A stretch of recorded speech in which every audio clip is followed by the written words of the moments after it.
네, 이번 시간에는 장학의 유형 중 교내 장학, 즉 학교 현장, 학교 내에서 이루어질 수 있는 장학의 유형이 무엇이 있을지에 대해서 한번 탐구해 보도록 하겠습니다. 임상 장학은 앞에서 다루었기 때문에 이번 시간은 동료 장학, 약식 장학, 자기 장학에 대해서 한번 살펴보도록 하겠습니다. 그래서 일단 뭐 말씀드리면 이 임상 장학은 제가 앞에서 언급했던 것처럼 주로 누가 실시해야 되냐면 경력이 1년 미만인 사람들은 거의 필수적으로 실시해야 됩니다. 경력이 1년 미만인 교사들은 1년 단위로 무조건 실시를 하고 경력이 5년 이상인 경력자들은 그래서 3년에 한 번 단위로 실시를 하기 때문에 어떻게 보면 자발성이 낮은 장학이다. 그러니까 통제식으로 이루어진 장학은 맞는 거죠. 하지만 장학사와 그 교사들 관계는 엄청 민주적이다. 이렇게 볼 수 있는 거예요. 약식장학은 도대체 뭐냐? 약식장학도 이거 오해하시면 안 되는 게 이것도 자기 장학의 속성이 없습니다. 교장이나 교감이 그 자기의 어떤 그 뭐라 해야 되죠? 교장이나 교감이 자기의 어떤 관점, 자기가 원하는 목적에 따라서 간헐적으로 실시하는 거예요. 뭐냐면 한마디로 학교 순시라고 생각하시면 돼요. 학교의 교장이나 교감이 간헐적으로 그러니까 뭐 한 달에 뭐 한 두 번, 한 달에 세 번 언제 할지 몰라요. 한 달에 세 번 짧은 시간 동안 학급 순시나 수업을 관찰하는 거예요. 그러면서 교사들의 수업 및 학급 경영을 관찰하고 지도 교사에게 조언해 주는 거죠. 한마디로 감시예요. 이 약식 장학은 제가 봤을 때 사라져야 될 장학 중에 전 하나라고 생각을 합니다. 이거를 아무리 교장이나 교감생이 좋은 목적으로 한다고 해도 교사들이 이렇게 받아들일 리가 있겠습니까? 그러니까 약식 장학도 따지고 보면은 원칙은 그 계획을 세우는 걸로 되어 있거든요. 그러니까 교장 교감이 계획을 세워서 그걸 교사들한테 공지를 하고 실제 약식 장학을 실시하고 그 후에 피드백을 한다 이렇게 되어 있거든요.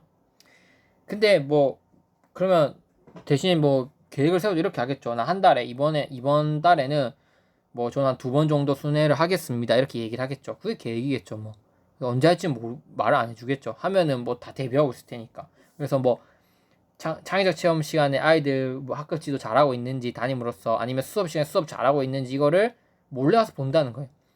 그러니까 교사는 감시를 항상 받고 있다 생각하잖아. 내가 100번 잘해도 한 번 그때 왔을 때 못했다고 하면은 욕 들어먹을 수 있는 거잖아. 그러니까 계속 통제되는 그 압박감에서 살아나가야 된다는 거예요. 약식장은 저는 심리적으로 좋지 않다고 생각합니다. 근데 어쨌든 장점이 있어요. 특징은 뭐냐면 학교 행정가인 교장이나 교감의 계획 주도하에서 전개된다. 이게 첫 번째고 자기 장학의 속성이 없죠. 그 다음에 간헐적으로 짧은 시간 동안 학급 순시나 수업 관찰을 한다. 그러니까 계속 안에 있는 건 아니고 그러니까 틈틈이 한 달에 한두 번 정도 돌아다니면서 잠깐 동안 보고 나온다는 거예요. 그래서 약식이 이렇게 일상적으로 이루어지기 때문에 일상장학이라고 할 수 있다. 그럼 어떤 장점이냐? 장점이 있어요.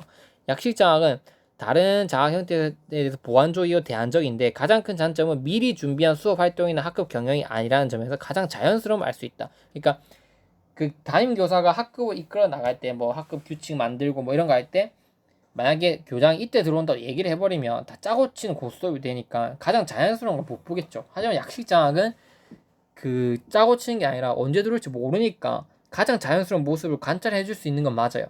그런 장점이 있어요. 그리고 이 약식 장학을 통해서 수업뿐만 아니라 학교 전체적인 이제 학교 풍토나 학급 경영이나 학급 수업이나 학교 교육이나 이런 것들에 대한 그 학교를 총체적으로 파악하는데 정보를 수집하는 건 가능해요. 아, 우리 그 교장 선생님이 돌아다니면서 우리 지금 학급 경영 시간은 이렇게 운영되고 있구나. 선생님들 수업 시간에는 이런 예를 들면 학습자 중심 수업을 잘 안 하고 강의식 수업으로 다 하는구나. 아니면은 학급 경영 시간에는 뭐 아이들이 스스로 뭔가 규칙을 잘 만들어서 하고 있구나. 아니면 우리 학교 풍토는 뭔가 뭐 보면 생활 지도를 이렇게 보면서 뭔가 아직 지시형 강압형 이런 것들이 생활 지도가 많이 일어나고 있구나. 이렇게 학교 현장을 돌아다니까 그 학교를 총체적으로 파악하는데 필요한 정보를 수집한다는 장점이 있어요. 그래서 교장 교환 선생님 자체가 이제 한마디로 이제 카메라랑 같은 거죠. 다 돌아다니면서 이제 우리 원래 하셔야 되는 역할이 그게 맞긴 하니까 가장 자연스러운 역할과 학교를 총체적으로 파악하는 어떤 정보를 수집하는 건 맞는데 저는 그렇게 생각하는 거죠. 이게 맞긴 한데 그래도 그 과정에서 뭐라 해야 되냐면 이게 진실되게 그 모든 게 다 전해질 수 있으면 좋은데 보고 난 그 부분만 이제 보고 믿으시게 되는 이제 성급한 일반화에 오류가 빠질 수 있다는 거죠. 제 말은 이제 여러 뭐 99번 잘했는데 마지막 한 번 봤을 때 안 됐다고 해서 저기서 수업을 제대로 못한다 이렇게 되는 문제점이 발생할 수 있고 또 뭐 예를 들면 학생 지도를 뭐 항상 상담도 하고 잘했는데 그 순시할 때만 뭔가 일이 있어서 막 집에 가게 됐는데 그러면 그 상담도 잘 안 하네 이렇게 될 수도 있고 이런 문제가 발생할 수 있기 때문에 이제 안 좋은 풍토가 형성될 수 있지 않나 이런 걸 생각해 봅니다. 어쨌든 그래도 약식 장학도 장점이 있다. 가장 자연스러움을 학교 현장의 자연스러움을 볼 수 있고 학교 정보에 대한 총체적 파악을 할 수 있다는 장점이 있습니다. 그래서 이 부분도 반드시 알고 계셔야 되고 두 번째 협동적 동료 장학은 뭐냐면 교내에서 동료 교사들이 서로의 교육 활동 개성을 통해서 공동적으로 노력하는 과정인 거예요. 그러니까 우리 이렇게 같이 이렇게 하자는 거예요. 이번 네가 동교과 교사들끼리 얘기해서 내 수업 이렇게 한번 봐줄래 이렇게 해서 서로가 서로의 교육 활동 개선을 위해서 공동으로 노력하는 장학이 협동적 동료 장학이라고 볼 수 있는 거예요. 이 협동적 동료 장학은 세 가지 방식으로 이루어질 수 있어요. 수업 연구 중심으로 될 수도 있고 협의 중심으로 될 수도 있고 연수 중심으로 될 수도 있어요. 그래서 이미 협동적 동료 장학은 시험에 나왔었습니다. 제 기억으로는 시험에 출제가 되었기 때문에 출제될 확률이 낮긴 하지만 이게 돌고 돌다가 또 언젠가 출제가 될 수 있겠죠. 네, 낮긴 한다면 보자면 수업 연구 중심은 동교과 교사가 짝을 이루어 상호간의 수업을 공개 관찰하면서 의견을 교환하는 거. 그러니까 이제 그 수업과 관련해서 이 수업 저 수업 들어가 보면서 수업 연구 중심으로 우리가 장학을 실시할 수도 있고 협의 중심은 뭐냐면 공식적이거나 비공식적인 일련의 협의를 통해서 공동 과업을 추진하는 거예요. 그래서 회의를 많이 하는 거예요. 자, 수업만 보는 게 아니라 우리 뭐 학급이 공강 시간에 만나거나 아니면 학교 끝나고 만나거나 이렇게 다양한 회의를 통해서 뭔가 과업을 만들어 나가는 거. 이것도 협동적 동료 장학이에요. 예를 들면 국어과 선생님들끼리 모여가지고 얘기를 해보는 거예요. 자, 우리 국어 아이들에게 필요한 대회를 만들어야 되는데 실질적으로 아이들에게 도움이 될 수 있는 대회가 뭐가 있을까? 이렇게 협의를 하는 거예요. 그럼 그게 공식적인 그 시간에 할 수도 있는 거고 전문적 학습 공동체가 돼버리면 공식적 시간이 필요하거든요. 공식적 시간에 협의를 할 수도 있고 아니면 학교 끝나고 그냥 밥 먹으면서 우리 밥 먹으러 갑시다 해서 할 수도 있는 거예요. 해가지고 뭐 예를 들면 인성이 중시되니까 인성 UCC를 한번 만들어서 그 자기가 본 작품 문학 작품이나 이런 걸 통해서 UCC를 한번 제작해 보는 게 어떨까요? 이렇게 얘기할 수도 있고 아니면 뭐 글쓰기 대회를 한번 해보는 게 어떨까요? 아니면 문학기행 가는 게 어떨까요? 1박 2일로 뭐 이런 것들 다양한 의견을 제시할 수 있겠죠. 그래서 이렇게 협의 중심으로 이루어진 것도 협동적 동료 장학의 일부로 본다. 세 번째 연수 중심도 있습니다. 연수 중심은 교과별, 학년별, 뭐 시범, 연구 실험을 통해서 아이디어를 교환하는 거. 연수는 이거예요. 수업 잘하시는 연수를 받아 오신 분, 그거에 대해서 능통하신 분이 다른 그 일반 교과 선생님들 대상으로 뭔가 뭐 알려주는 게 할 수도 있고 아니면 이런 것도 있어요. 내 수업 한번 봐라. 내 수업 한번 보고 여러분들 한번 평가해보고 시험 연수를 해보는 거예요. 학년별로. 그런 게 연수 중심인 거예요. 그래서 수업 연구 중심은 수업 측면, 협의 중심은 뭐 전체적인 측면, 연수 중심도 마찬가지로 뭐 시범, 뭐 연구 실험 이런 것들을 통해서 한번 아이디어를 정보를 교환해 나가는 거 이렇게 볼 수 있다는 거죠. 그래서 이렇게 협동적 동료 장학을 실시하면 세 가지 장점이 있어요. 이 부분이 시험에 나왔죠. 어떤 장점이냐 물어봤었죠. 첫 번째, 이제 기술 증가도 될 수 있는 게 아니라 인간관계 수립을 통해서 유대감이나 성취감 형성한다. 이렇게 매번 그 같은 동교과 아니면 동학년 선생님들과 밥도 먹고 같이 연구하면서 막 의견이 맞으면 유대감이나 성취감이 증가하겠죠. 그래서 기술적인 향상뿐만 아니라 뭔가 학교의 어떤 그 건설적인 풍토를 형성하는데 긍정적 역할을 하는 거예요. 이렇게 유대감이 증가되니까. 근데 반대로 사이가 안 좋아질 수도 있겠죠. 그 부분도 있을 겁니다 아마. 두 번째, 동료 교사가 판단하는 거기 때문에 수시로 가능하다는 거예요. 그러니까 원래 장학을 할 거면 뭔가 좀 수시로 가는 건 좀 힘들잖아요. 근데 이 협동 장학은 옆에 있으신 분이기 때문에 그래도 둘만 이렇게 맞춰서 하면 언제든지 잘 할 수 있다는 거예요. 그리고 또 서로 잘 알고 있는 사람이 평가를 하는 거기 때문에 그 모르는 사람이 평가하는 것보다 훨씬 더 구체적이고 현실적인 평가가 이루어질 수 있다는 거예요. 이런 부분들이 이제 시험에 나왔죠. 그리고 학교 인적 자원을 최대로 활용한다 점에서 경제적이다. 그래서 모두가 모두를 장악해주고 모두 이 발전해 나가는 과정이 학교 인적 자원을 최대한 활용한다는 측면에서 뭐 경제적이고 효율적이다 이렇게 볼 수 있는 거예요. 그래서 시험에 나온 보시면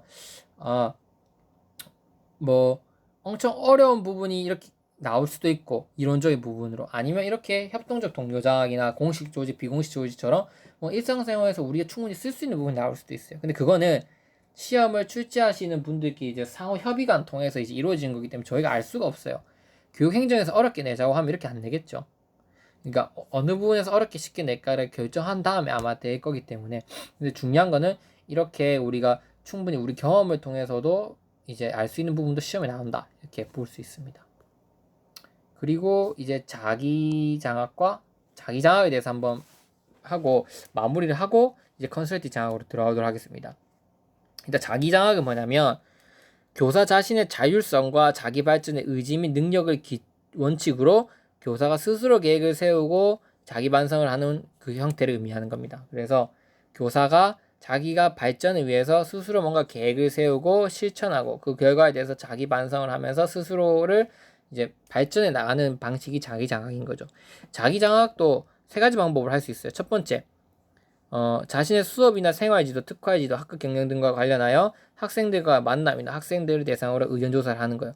내가 학생들한테 수업 활동은 어떻니? 아니면 내가 생활지도 하는 거 어떻니? 이렇게 의견을 물어보면서 이 자기 장학을 실시해 나갈 수 있는 거예요. 아, 난 몰랐는데 아이들이 이렇게 느꼈구나. 이런 걸 통해서 자기 장학을 할 수도 있고, 뿐만 아니라 이 학생들과 만남뿐만 아니라 또 뭐가 있냐면 책을 읽으면서 할 수 있는 거예요. 안 그러면 어떤 과목을 이수하면서 교직 과목, 전공 과목, 서적, 잡지 이런 것들을 다양한 정보를 활용하거나 야간 대학에 가거나 대학원 과정을 이수하는 이런 것들도 자기 장학의 일종을 볼 수 있는 거예요. 예를 들면 내가 이번에 이 연수 한번 가봐야지. 아니면 내가 난 이게 좀 부족한 것 같은데 아이들의 마음을 잘 이해하기 위해서 한번 심리학을 한번 들어볼까? 그것도 자기 장학이라 볼 수 있는 거예요. 내가 이렇게 부족하니까 이런 거 들어보고 내가 실제로 내가 향상됐냐, 교수학습 기술이 향상됐냐, 안 향상되지 않았냐, 자기 반성을 하니까 이렇게 자기 발전을 위한 어떤 정보 획득 이런 것들도 자기 장학의 방법을 볼 수 있다는 거죠. 그래서 이런 것들이 시험에 충분히 나올 수 있습니다. 쉽게 나오면 이런 것들이 다 나오겠죠. 그 세 번째로는 전문기관 또는 교육청 등을 방문해서 장학 담당자들과 면담을 또 할 수도 있어요. 그래서 내 스스로 하는 장학이긴 하지만 뭔가 내가 찾아가가지고 장학 담당자들한테 면담을 요청하고 교육 전문가들한테 내가 잘하고 있는지 뭔가 지도나 조언을 얻고 이렇게 하는 것도 자기 장학의 일종을 볼 수 있는 거죠. 그래서 자기 장학의 방법 세 가지를 쓰라고 하면 이 부분을 쓰시면 됩니다. 장점은 남들의 지시나 지도에 의한 학습보다는 개인의 학습을 선호하는 교사의 성격이 가장 적합하다. 그러니까 인간의 자율성, 내재적 동기에 의한 그 장학 방식이기 때문에 그 부분에 대해서는 매우 큰 메리트를 가지고 있다, 이렇게 볼 수 있죠. 그래서 교내 장학은 장점이 나오기보다는 자기 장학은 장점보다는 자기 장학 실시할 때 방법, 이 부분이 아마 출제될 확률이 좀 더 높습니다. 이 부분을 유의 깊게 보시기 바랍니다. 네, 이상으로 약식 장학, 협동적 동료 장학, 자기 장학을 마치고 컨설팅 장학과 멘토링 장학으로 들어가 보도록 하겠습니다.